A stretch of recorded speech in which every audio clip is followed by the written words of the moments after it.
Right. Hala, Taha. Nice to have you on the podcast. Really appreciate you coming on. Yeah, happy to be here. Excited. Yeah, no, I really appreciate it. Because yeah, I saw your profile and I was like, wow, you've done like loads of different things. Like you've got your own podcast, Yes. which is doing really well, called Young and Profiting. And then I saw that you had your own blog Mm-hmm. and you got scouted by MTV for that. Yeah. And you work for Disney as well. So and you've got an MBA as well. So you've done all Yes. these different things, which is like amazing. What Yeah. what kind of got you into into podcasting? So I saw that you did a bit of radio work as well. Yeah. So essentially, I started Young and Profiting podcast to merge my business and broadcasting passions. So originally, I started off in radio. When I was in college, I got an internship at Hot 97. And for those of you, I think you're in the UK. So for Yeah. those of you that don't know, Hot 97 is like the number one radio station in America and in New York for hip hop and R&B.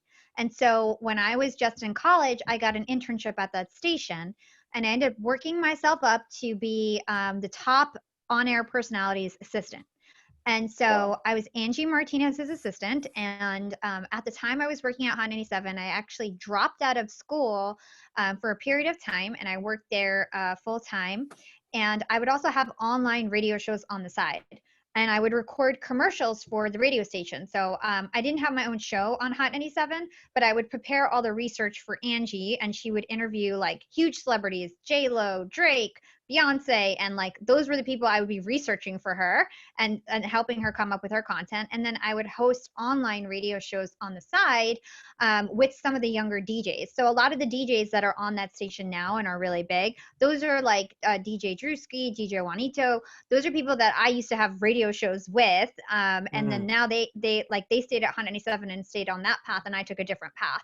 So at some point, it's a really long story. We can get into it if you want. I left Hot 97. I started a blog. I almost got a TV show. And then I took a halt. Some things didn't Yeah. align right, and I wanted to get an education. I got my MBA. I got a 4.0. I went into corporate.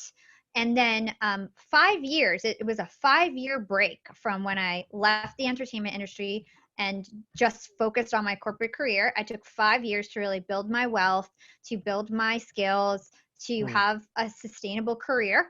And then I launched Young and Profiting podcast as like my next forte into the entertainment world. And that was kind of a really quick success because I had so much experience from before that I brought into it. And I kind of knew how to launch something from scratch and have it work. And I already had the broadcasting experiences. So it really mixed my business and my broadcasting skills. And I put out Young and Profiting podcast. Gosh, no, that's so awesome though. Like all that different like experience, from like, doing your studies, being on a radio show, working your way up, doing your blog, Yeah. and then like MTV like scouting your blog, and you said that almost like led to a TV show as well, which is Yeah. crazy, isn't it? Like when you think all the different kind of opportunities that can arise and where life takes you, isn't it? Yeah, it really is. It was awesome when MTV scouted us. We were so excited. It was they put a lot of money into us. They actually scouted us twice. So the first time it was when we first started, and they were interested in putting together a pilot. And so they just did like it was like 2 days of shooting, and we didn't get the show, but it wasn't a big deal because we just had started the Mm. blog, and we already got like MTV trying to put us on a TV show, and we're like, well, we'll just keep going because this was cool anyway, no big deal. Then 2 years later, they came back to us and were like, this time we really want to do a show. They invested like hundreds of thousands of dollars. They got us a studio on Broadway. We shot for like three Wow. months. And then we didn't get the show after all of that. And that actually is what triggered us to kind of take a break from We called it the Sorority of Hip Hop. It was like a hip hop blog site and a radio show, and we decided we were going to take a break and kind of focus on ourselves rather than this Sorority of Hip Hop, because we weren't able to really monetize the way that we wanted. And we could have gotten a show on Oxygen. We could have done other routes, but we were all like just kind of heartbroken from the MTV thing. At the Mm. time, MTV was like huge. Right now, MTV is not that big anymore, but at the time, this was Mm. like 7 years ago or so. It was like right after Jersey Shore had ended. That was a huge show on MTV, and it's Mm. like could have been the next Jersey Shore as we thought. Wow. So, but it didn't happen. So we were a little bit crushed, and Yeah. then we kind of kept it. We all went our separate ways. It's I think like sometimes like when things don't work out, I believe that, you know, sometimes like everything happens for a reason sometimes. And like you've had that experience, and I think like, okay, you know, maybe it wasn't meant to be, and you're like, you know, you're on a different path now, and you've probably, you know, grown in certain areas, and opportunities have arisen even though you didn't get that MTV position. Yeah. Yeah.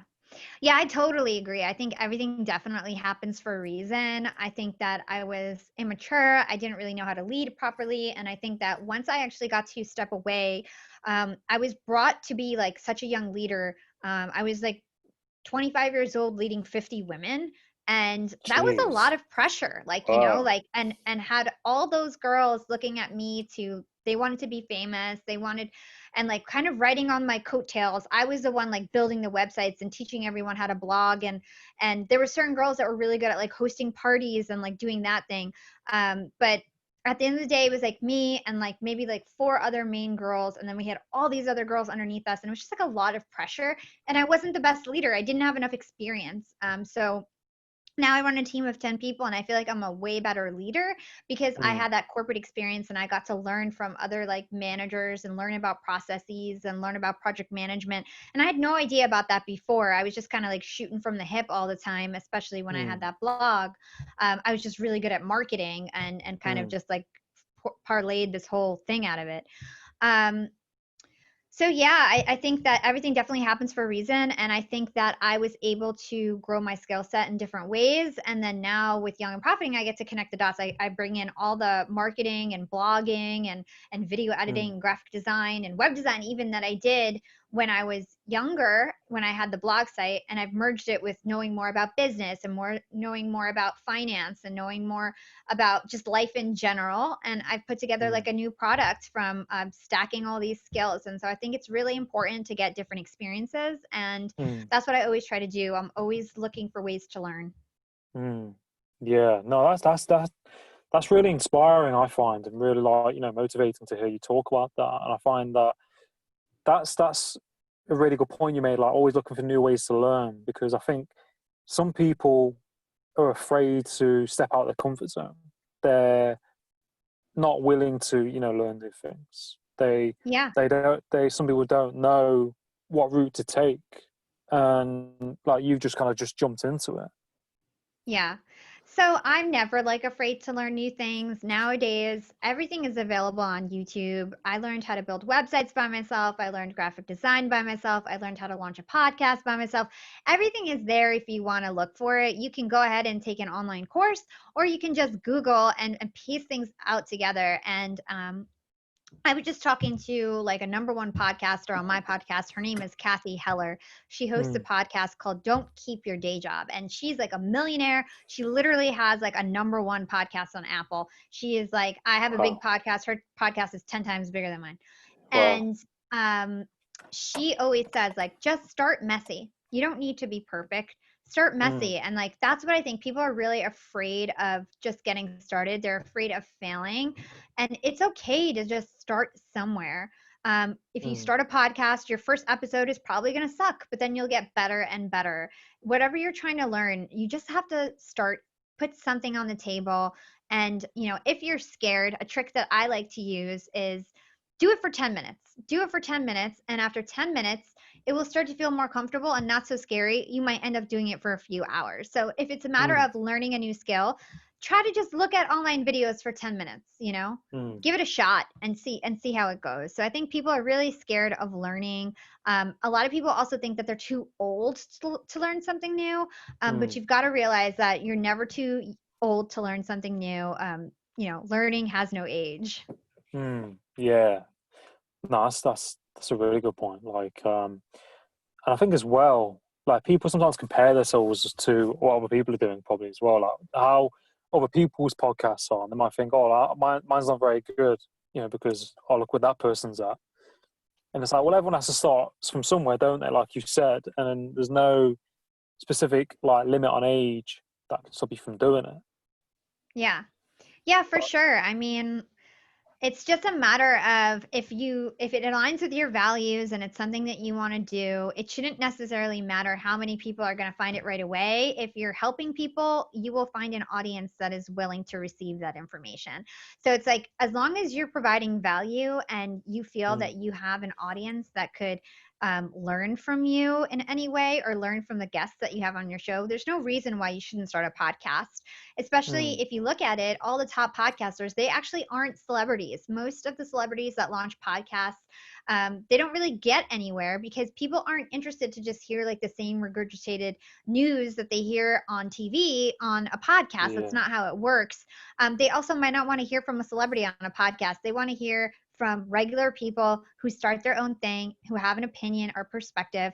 And so I mm, definitely think that anybody who's looking to start a podcast, you know, there's plenty of room for everyone. And podcasting is really about going deep with your audience rather than going wide. So it's not really about the amount of people that you reach, it's how deep you go with the people that are your mm, audience. There are people who have podcasts and who have careers off their podcast that get 200 downloads an episode and they build their whole career around 200 downloads an episode.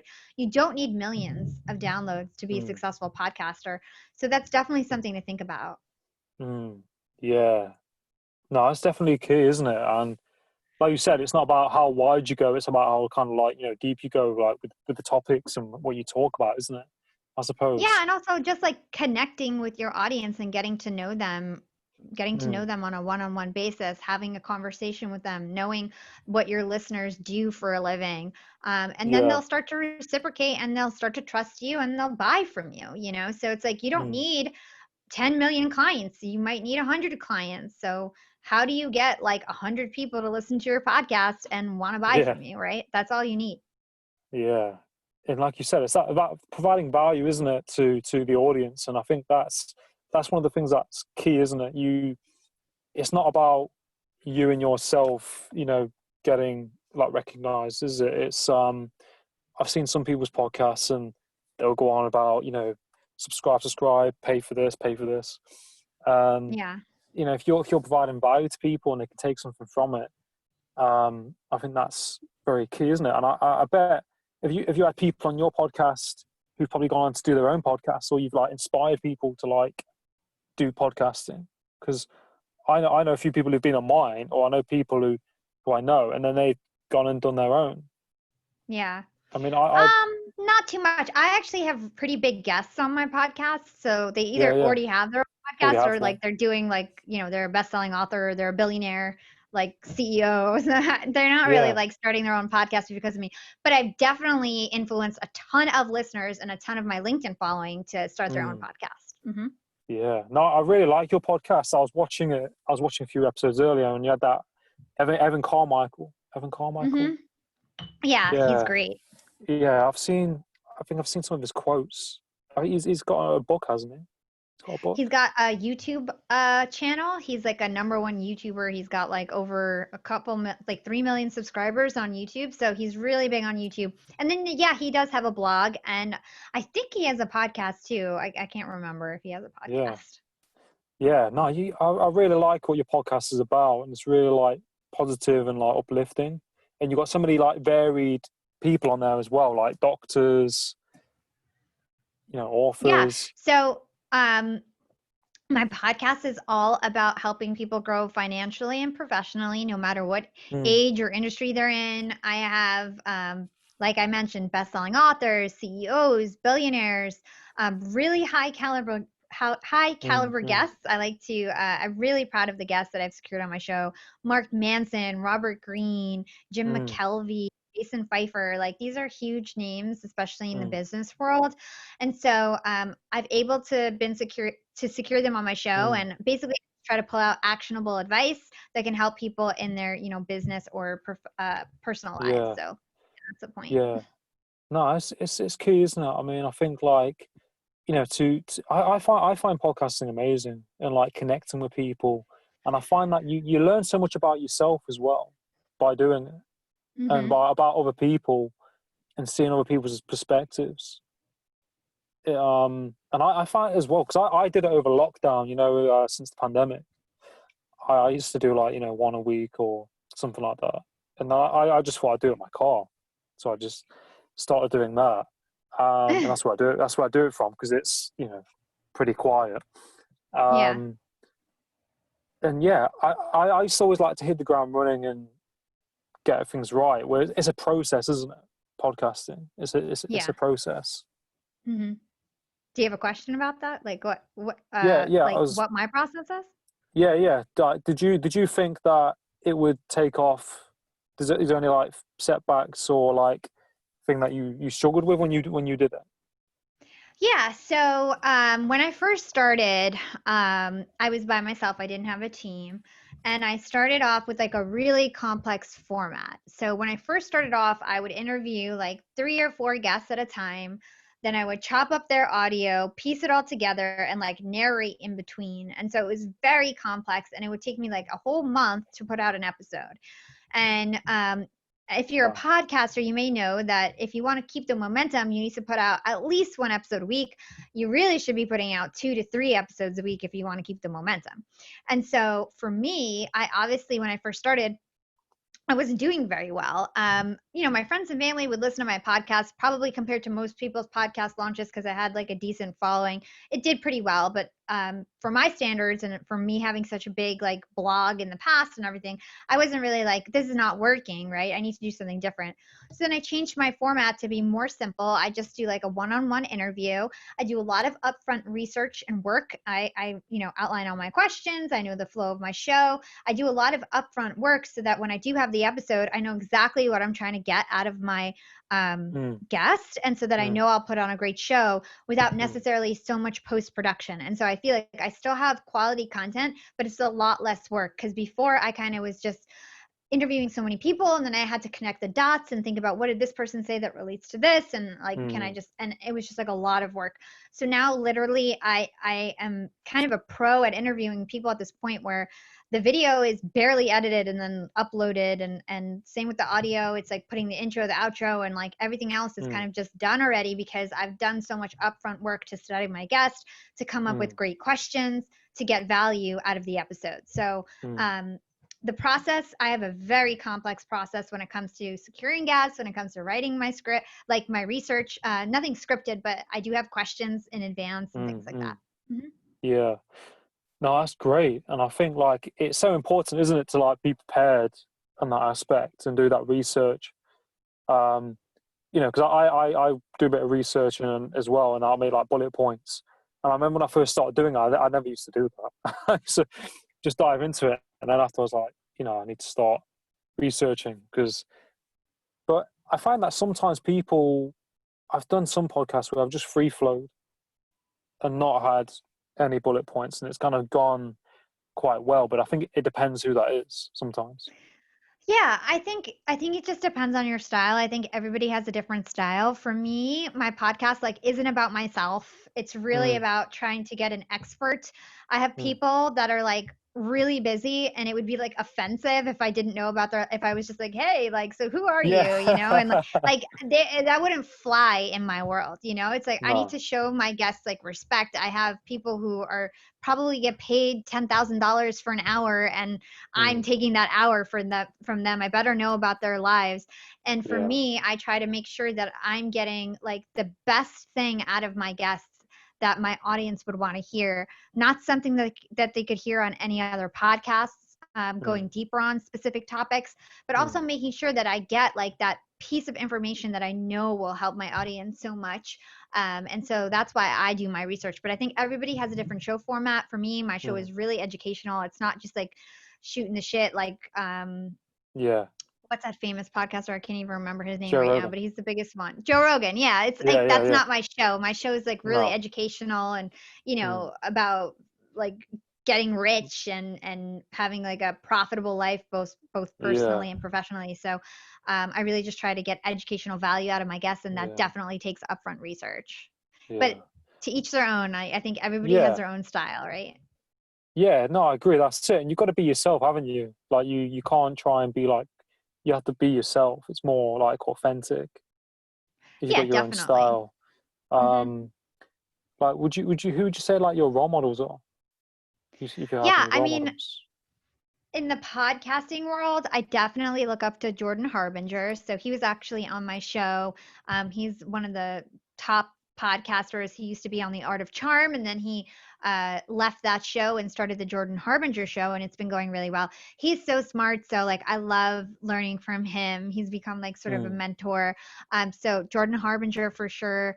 Evan Carmichael is a really big support too. The best thing about podcasting is that these guests end up turning into mentors, into clients, into mm, um, just great connections to have. And so, one of the reasons why I started a podcast is actually to be able to talk to people that otherwise wouldn't have given me the time of day. So now I can approach Jordan Harbinger, who's a top podcaster, and pick his brain for an hour and ask him questions that I'm interested in learning, and then I mm, keep that relationship and introduce him to my other friends and people who can help him. And we have a mutually beneficial relationship.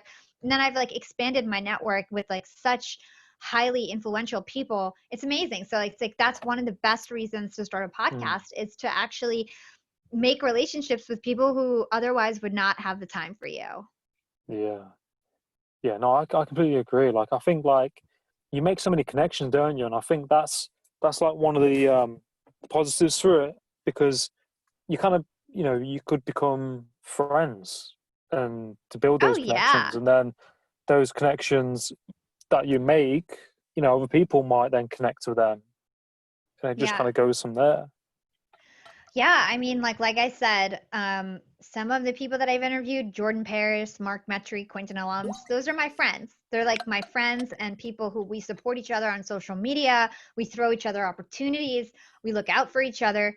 Friends. Then I have other people like Heather Monahan. Now she's a client, right? Then I have other people like Mm, Jordan Harbinger, Christopher Voss. Now they're mentors, So it's like everybody kind of has their own place, and like you start to build a really valuable network. It's very cool. mm.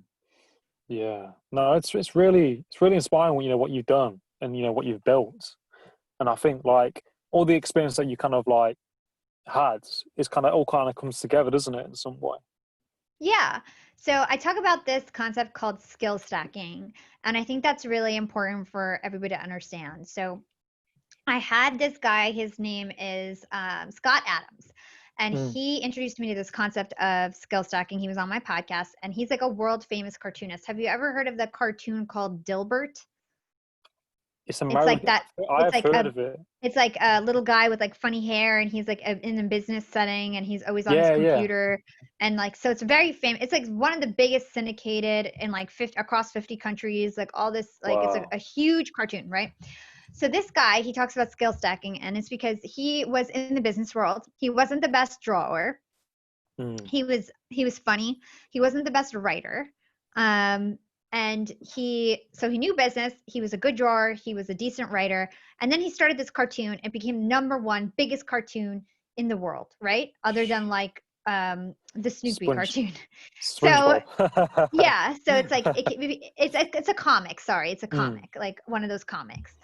yeah. And that's what skill stacking is. It's being good at many things and putting them together. So for me, I'm a good blogger, I'm a good graphic designer, I'm a good video editor, I'm a good on-air personality. You put that together and you have young and profiting podcasts. I'm probably not the best podcaster in the world, but I'm a really good marketer. And so me being a great podcaster, a phenomenal marketer, a good writer, which is great for social media, putting that all together and then putting out the podcast, I stand out because my like graphic design skills stand out amongst the other podcasters. Nobody has like cool artwork like I do, or a lot of people don't. And then also my networking skills. I'm really great at connecting and impressing really highly influential people, and so they agree to come on my show. I'm really I take a lot of action, so it's like putting all these skills together. You have your unique value proposition that you offer to the world, and you can be really successful by doing that. A lot of people, the whole point of this is that you don't need to be a specialist. A lot of people think I need to be the best podcaster. And if I'm just the best podcaster, I will be successful. And it's like, that's not how it works. There's so many great podcasters that are probably a podcaster that's way better than me, but gets no downloads because they don't know how to market their stuff, right? And they don't have that piece of it, or they didn't outsource it, or they don't take enough action, or they think, you know what I mean? Like there could be a million things. You need to put together a unique offering, whatever field that you're in.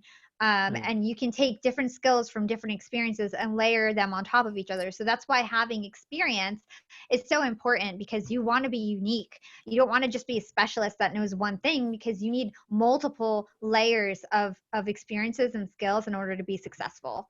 And it's just everybody's a little bit different in terms of their skill set and skill stack.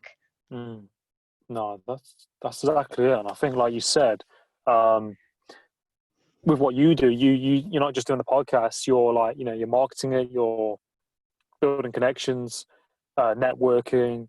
How you outsource it. The videos, all the content, and some people just do the podcast and they don't really know how to do all the rest, or they might pay people to then do all those bits for them. Yeah, Whereas like you're just like doing all of it, and you're just exactly. And I'm putting it able out to there. exactly. And I think I've been able to scale because I basically do it and then train my team how to replicate it. And now I'm doing that for clients. So Mm. it's very cool. Yeah, no, I bet it's really rewarding, what you do as well. Seeing like the process of it, and then the final result of it going out, and all the interconnections of building it. Yeah, for sure. I mean, it's amazing. I love working on the podcast. It's something I'm so passionate about.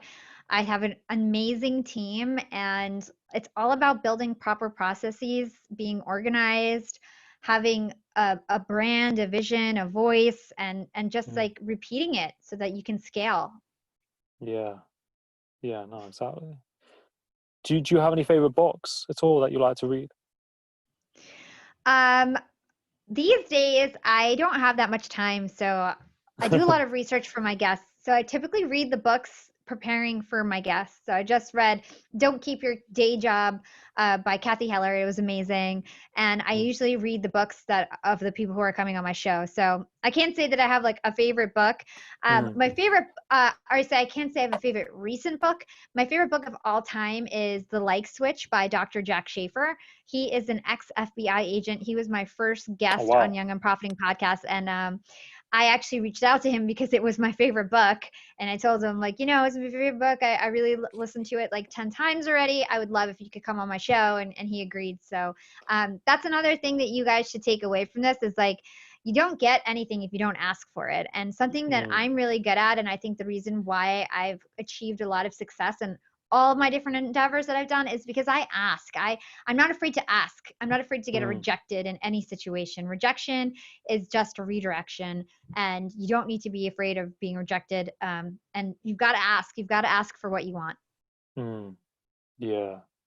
That's a really good point. I think like with that, like not being afraid to ask, I think a lot of people, are afraid to ask. And a lot of people sometimes talk themselves out of doing something before they've even done it. Like, you know, Yeah. through like, my maybe limited beliefs, or because they might have asked somebody one time, it didn't work out. So then they think, oh, well, it didn't work out that time. Why should I ask again? And Yeah. I mean, it depends on what you're talking about specifically. I yeah, think something that when if you're looking to launch a business or a product, the best thing that you can do before you go out is think about what people ask you for already. If people are like, for me, everyone is always asking me, how do I build a LinkedIn following? How do I launch a podcast? So what am I going to do as soon as I am not working full time anymore? And I'm already starting it. I'm going to have a podcast marketing business. I'm going to help people help people launch their podcast, because that's what people are asking me for. The other thing that you want to do is ask people what they want. So not only asking them, do you want to buy from me, or asking them, do you want to do this for me? It's, how can I help you? What do you need help with? And then design mm, your offering around what they actually want. People want to be heard, and people don't want to be sold to, they want to be listened to. And so that's, I think, very key. If you're somebody who is trying something new, you're afraid of being rejected, ask people what they want, and then you won't get rejected because you'll literally be giving them what they asked for, right? And so Mm. there won't be any rejection. And then in general, just about any life opportunities, you just got to get over it. You've got to get over people saying no, people ignoring you. It doesn't matter if you shoot out 60 messages and 10 people get back to you, you've won, and you haven't lost anything. You've lost a little bit of time messaging those people, and most of the time it will be copy and paste, slightly customized messages.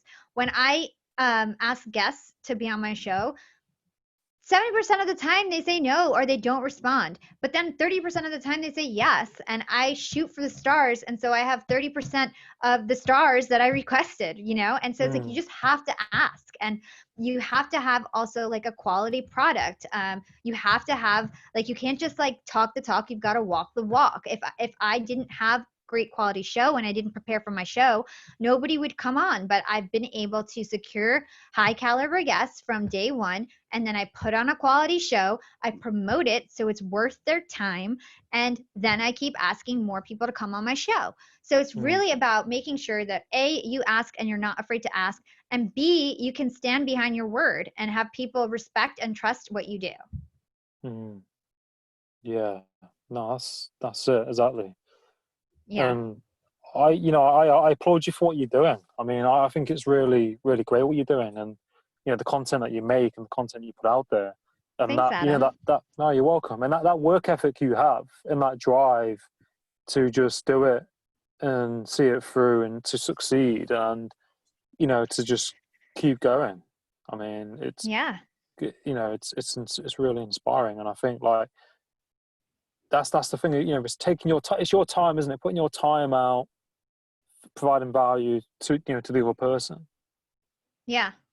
Definitely. And I think something else, since you brought up time, a lot of people have the excuse of resources, right? So resources can be money, resources can be time. A lot of people complain that they don't have time to anything to do. They don't have time for anything that they want to do. So let me tell you everything that I'm doing right now. I have a podcast. It's a number one how to podcast. I have a full time job at Disney streaming services as a very hard, demanding job that I have to do every day from 9 to 6, right? I have a boyfriend and I have to cook him dinner every day and I have to take care of the house, whatever, right? I also have a client, potentially three new clients, but right now I have one client, Heather Monahan, that I do all of her marketing for. I also have a freelance project where I'm doing email marketing for an agency and I'm doing that on the side. So look at all these things that I'm doing. I'm generating multiple income streams. I have Mm. two full-time jobs basically with Disney on my podcast. Those are two full-time jobs. I have two side hustles on top of that. And I'm seeing my friends, I'm working out, I'm having fun, I'm watching movies, I'm still living a life. And why? It's because I'm choosing the way that I spend my time. I'm Mm. not doing dumb stuff with my time. I'm not binge watching 10 hours of TV every night. I'm not doing that. I decided I'm not going to watch TV. Instead, I'm going to have a podcast, literally. Like the Mm. time that people spend watching TV, you could have a podcast or you could have some sort of hobby or side hustle. You're just not doing it because you didn't Mm. prioritize it. And so that's really key. And it's like now it's COVID, I've like, the reason why I'm able to literally take on another side project like that agency project is because I gained 2 hours of my day. I used to have a 45-minute commute each way to New York City. I live in Brooklyn, and I could only do stuff on my phone on the commute. I couldn't be that productive. Now I have 2 extra hours a day, and I can do other stuff. COVID is the Mm. perfect time to take on a side hustle because you can't do anything. Like you can't really do, like I can't go to the beach right now. I would probably be at the beach if this was last summer. So what am I doing? I'm doing a podcast interview with you. Before this, I was getting another client. Before this, after this, I have a meeting with my web editor. It's like I'm working on a Saturday because I know I want to be super successful, and Mm. I will take the time and I will make the time to do the things that I need to do to take myself forward. And I think that people make a lot of excuses in regards to time. We all have the same 24 hours a day. That's 168 hours a week. If you work Mm. 60 hours, if you work 60 hours a week, you have like you sleep 8 hours a day, you're left with like 60 hours left to do Mm. anything that you Mm. want. Side hustle, podcast, workout, family time. You have a lot of time. People waste their time on social media. People waste their time on TV. And so people use that as an excuse. It's not an excuse. And then the second thing that people use an excuse is lack of resources in terms of money.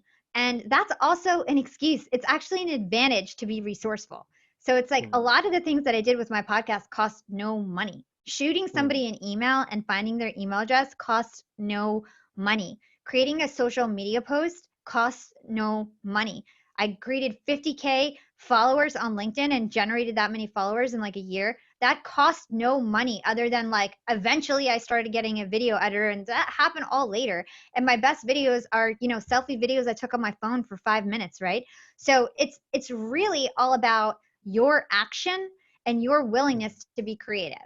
If you're not mm, willing to be creative, then you're not going to get anywhere. And you could have all the resources in the world, you could have all the money, all the time in the world. If you're not creative, you're just going to be like everybody else. And so it's just a matter of being resourceful, being creative, and having the drive to actually go do what you're seeking to do. mm. No, I love that. I love the way you put it. It's just so true, isn't it? It's just so true. And it's like people have excuses as to why they haven't got things and why they're not, in certain positions that they wish to be. And like you said, it's all these excuses, and we all have everything within us to get the things that we want. Yeah. It's just like you said, a matter of prioritizing your time and having that choice. And like you said, you're doing all these different things. You're working a job, you have a partner, you're doing the podcast, you've got marketing someone's content, you're doing all these different things. And how old are you again? Sorry. I'm in my early Yes. 30s. Yeah. And like, you're in your 30s and you're doing all these different things. And like people, haven't got an excuse to like not do something. Like you said, people spend too much time wasting it and not thinking about their time, I find. And like you said, watching TV too much. Yeah. Um, and we all like There's to watch so many TV, ways. and so it's that balance. Yeah. Yeah, I mean, people really waste their time scrolling through social media, watching TV. The best thing that you could do is start to track where you're spending your time. Some people just like spend too much time in the shower. Like my boyfriend sometimes will take 2 hour showers. He's super successful. He doesn't need to worry about it. But like some people spend 2 hours in the shower. Is that really necessary? What could you be doing with that time that's more Mm, productive? If that's your goal, maybe your goal is you want to relax in the shower, and so that's cool. Spend your time that way. But everybody wastes their time differently, and everybody has yeah. different goals. For me right now, my goal is to be very successful so that I can set myself up in the future, and I'll just be good. I really feel that like in the next Mm, year I'll be have a mm, course and generating passive income and like really be able mm. to have kids and spend time with them, and like that's my Yeah. goal. And I don't know what everybody else's goals are, but if you do have specific goals that you need to make time for, you have the time. Elon Musk has the same time as you. Jeff Bezos has Mm, the same amount of time as you. You can mm, make the time. You can figure out how to work smarter. You can figure out what your highest priority tasks are and focus on mm, them and move the needle. And it is possible. And people are mm, just scared. So it's like sometimes it's actually like a mental shift you have to take before the mm, action. And it just might be that you don't believe in yourself. And if you don't believe in yourself, you've got to do that work, whether it's with a therapist, whether it's looking at self improvement videos, to start realizing like, why don't I believe in myself? Why don't I ever take action? Why don't I ever do what I say I'm going to do? And then mm. figure out what that um Thing I is. can't think of the word, like what that trauma is inside of you, and heal it and Mm, then do something. mm. Yeah. No, exactly right. I 100% believe what you said. And I think your partner might be watching a film in the shower, for 2 hour showers. That's could be watching a movie. And it's Seriously. yeah. I know I know one of my relatives does that sometimes. Has a shower and has their iPad outside, and they'll just sit there. But it's whatever works for you, isn't it? It's that balance. It's that balance at the end of the day. Like I play PlayStation at the weekend with my friends. But Yeah, that I only do it the weekend. I'll be exactly. busy I with watch the week. movies, but it's on the weekend. It's like Yeah. I still have fun. It's just that right now, and in my 20s, I had a lot of fun. So it's like I was like Mm, this party girl, like whatever. I used to host parties. That was what I did for my job, you know? And so it's like I Yeah. had a lot of fun but now I'm all about work, and it's just really about your priorities. But if you're ready to really buckle down and be productive, it's possible. You just have to get into that mental state, and you Mm, have to be able to mm, be organized and kind of think about how you want to spend your time and be intentional about the way that you spend your time. mm. Yeah, no, I couldn't agree more. I couldn't agree more. Yeah. I think you put it there in a nutshell. And I think like as well with like you said, your time, you're thinking about the future. You think about the future and where you want to be and what you want to be doing. And I think sometimes people don't do that. They don't think of the future. They're too stuck in the now, too stuck in the now. They're not thinking about the next day or the next week. So they're just doing. Yeah. They're just doing. And I think, Yeah. like you said, it's so important. Yeah, I mean, I agree. I think I'm not the type of person that like I want to do like have these specific concrete goals, but I do take actions that will keep progressing me, and I do switch it up all the time. I don't just do the same thing and expect the same results. That's what insanity is, right? So it's like if Yeah. I'm not getting results, I try something new. If I'm not getting results, I try something new. And then that gets me to the next level. And if I'm not and Mm, then I keep trying something new until it works, and then I stick with that, and then it stops working, and then I think of something new. And like so it's just a matter of what your goals are, and then also um it's not necessarily having concrete goals, but it's taking actions that keep moving the needle every day. I know I don't necessarily know what I want to be in 5 years or what I think I'm going to like. I have no idea, but I know how I can make money tomorrow. I know how I mm, can make money next week, you know? mm, And so I mm, do the things that will help me generate that income, help me secure that client. And it's like, mm, I'm not going to be doing podcast marketing 5 years from now, but I mm, definitely can make money on it right now. So I'm just going to do mm. it. You know, I'm just going to do it. Yeah. And in 5 years, like the next time I'm like, oh, I feel like I can make money doing this, then I'm just going to do that, you know? And it's not Mm, about having some concrete goal. I think there's lots of ways to achieve success. You just have to kind of like lean into what's working. And so like that's what I do. I just kind of see what's working, mm, you know, and then just lean into that. I'll give an example just on social media. When I first started my podcast, I was posting on LinkedIn and Instagram equally. And then LinkedIn was like obviously working. And I was like, I'm going to put all my chips on LinkedIn. And now I'm one of the top podcasters on LinkedIn. Had I been stretching myself thin, keep trying to do Instagram, even though it's not working, then I would have never gotten anywhere. And so it's like, it's really mm, smart to just like lean into what works. No mm, matter what the scenario is, it's always better to like kind of just go with the flow. And so like that's what I was mm, saying before about think about what people are asking of you. Everybody is asking me for podcast marketing, right? So that's what I'm going to start offering because everybody's asking me the same questions, right? And so if you're getting asked the same questions, obviously there's a demand. And I'm not even trying to get clients, and I have clients like lined up, and I didn't even try. And it's just a matter of thinking about like what are you good at instead of trying to force something down somebody's throat. Think about what mm, people ask of you. Like what do people say, like your coworkers, what do they say about you in terms of like how you mm, like what are your most helpful characteristics that you can monetize? mm. Yeah. Yeah. Yeah. No, that's it. That's exactly it, isn't it? And it's going with what suits you, isn't it? It's going with what works for you. Yeah, I just go with the flow Mm, and stick with what works and I keep iterating and experimenting and seeing what's working. Like I never do the same thing for very long. I'm always experimenting and just seeing what works and just mm, getting a little bit closer and closer and closer to my dreams. mm. Yeah, no, I think you're doing amazing in what you're doing. And it's really inspiring talking to you about all these different projects that you're working on, and how you've progressed, and your work ethic and your mindset behind everything. I think it's really, really provides value to others, and I think you're doing a great job, and like it'll encourage other people to get up and do something. Yeah, I hope I encourage everybody. And, you know, if you find me on LinkedIn, I'm at Hala Taha, and I always post inspirational content on there. I'd love for your listeners to follow me on there. And Yeah, of course.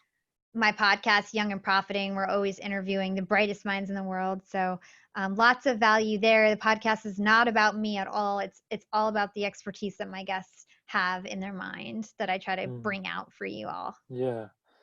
No, that's awesome. That's awesome.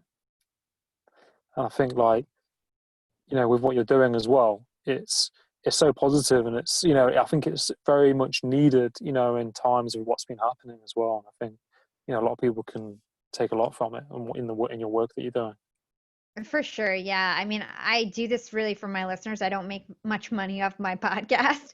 It's really to help people. And my favorite thing is to get a review on Apple Podcasts where somebody says that I like changed their life or that they listen every day and it just helps them or help them launch a podcast or start a Mm, business.